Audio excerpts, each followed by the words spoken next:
হে ঈসা, তুমি তো এর আগে অনেক মৃত মানুষকে কবর থেকে জীবিত করে তুলেছ।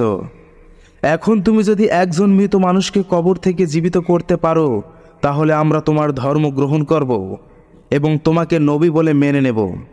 হজরত ঈসা আলাইসাল্লাম বললেন, বলো কাকে কবর থেকে জীবিত করতে হবে।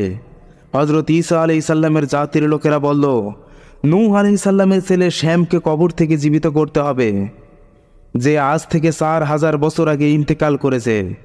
তুমি যদি তাকে কবর থেকে জীবিত করে তুলতে পারো, তাহলে অবশ্যই আমরা তোমার দিন গ্রহণ করব এবং তোমাকে নবী বলে মেনে নেব। হজরত ঈসা আলাইসাল্লাম বললেন, হে আমার জাতির লোকেরা, ইনশাআল্লাহ আমি অবশ্যই তাকে কবর থেকে জীবিত করতে সক্ষম হব। এই বলে হজরত ঈসা আলাইসাল্লাম তার জাতির লোকদেরকে নিয়ে শ্যামের কবরের কাছে গেল এবং শ্যামের কবরের কাছে গিয়ে হজরত ঈসা আলাইসাল্লাম ডাক দিলেন, হে শ্যাম ইবনে নূহ। সঙ্গে সঙ্গে শ্যামের কবর নড়ে উঠল এবং মুহূর্তের মধ্যে সে কবর থেকে জাগ্রত হয়ে উপরে চলে আসলো। হজরত ঈসা আলাইসাল্লাম এবং শ্যামের মধ্যে কথোপকথন শুরু হলো। এই দৃশ্য দেখে হজরত ঈসা আলাইসাল্লামের জাতির লোকেরা অত্যন্ত অবাক হয়ে তাকিয়ে রইল।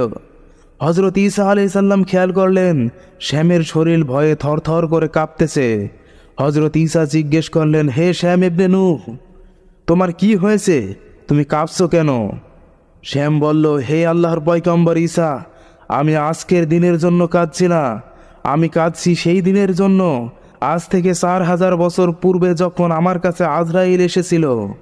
সেই দিনের ভয়ে আমি কাঁদছি। আমার কাছে যখন আজরাইল এসেছিল, আমি দেখেছিলাম আজরাইলের মাথাটা ছিল আসমানে, পা দুটো ছিল জমিনে। বিশাল বড় বড় পাহাড়ের মতো ছিল তার চোখ। ভয়ঙ্কর কি উদ্ভট চেহারা নিয়ে আজরাইল আমার কাছে এসেছিল।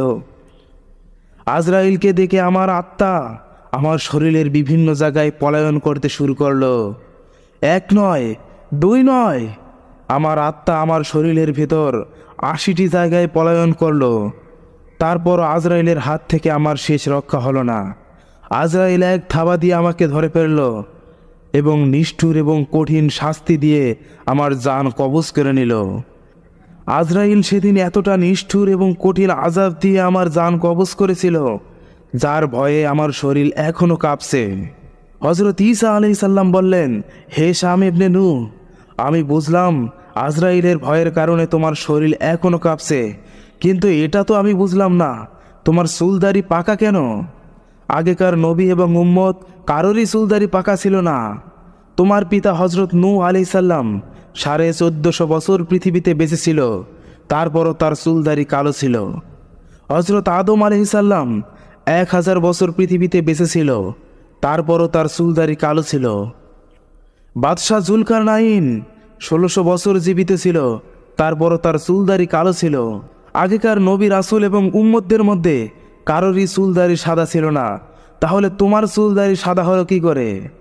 শাম ইবনে নূহ বলল, হে ঈসা, আমারও চুলদাড়ি সাদা ছিল না, তাদের ন্যায় আমারও চুলদাড়ি কালো ছিল। কিন্তু আপনি যখন আমাকে নাম ধরে ডাকলেন, আমি ভাবলাম হাসরের ময়দান শুরু হয়ে গেছে, আল্লাহ রব্বুল আলামিন হাসরের ময়দানে ওঠার জন্য আমাকে ডাকছে। আমি হাসরের ময়দানে আল্লাহর সামনে দাঁড়াবো, আমার জিন্দেগির হিসাব দিতে হবে। আমি সারা জীবনে কি করেছি সব কিছুর হিসাব নিয়ে আল্লাহর সামনে দাঁড়াতে হবে। আমার এই হিসাব আমি কি করে আল্লাহকে দেব? এই চিন্তা করতে করতে কবর থেকে ওঠার সময় আমার সমস্ত চুল দাড়ি পেকে সাদা হয়ে গিয়েছে।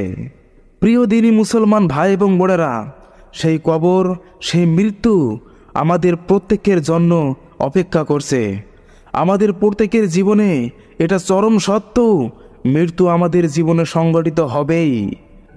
এজন্য আমাদের প্রত্যেকের উচিত হবে সেই আখেরাত জীবনকে গোছানোর জন্য আমাদের নেক আমল করা এবং আল্লাহ তাআলার দেখানো সঠিক পথে নিজেদের জীবন পরিচালিত করা।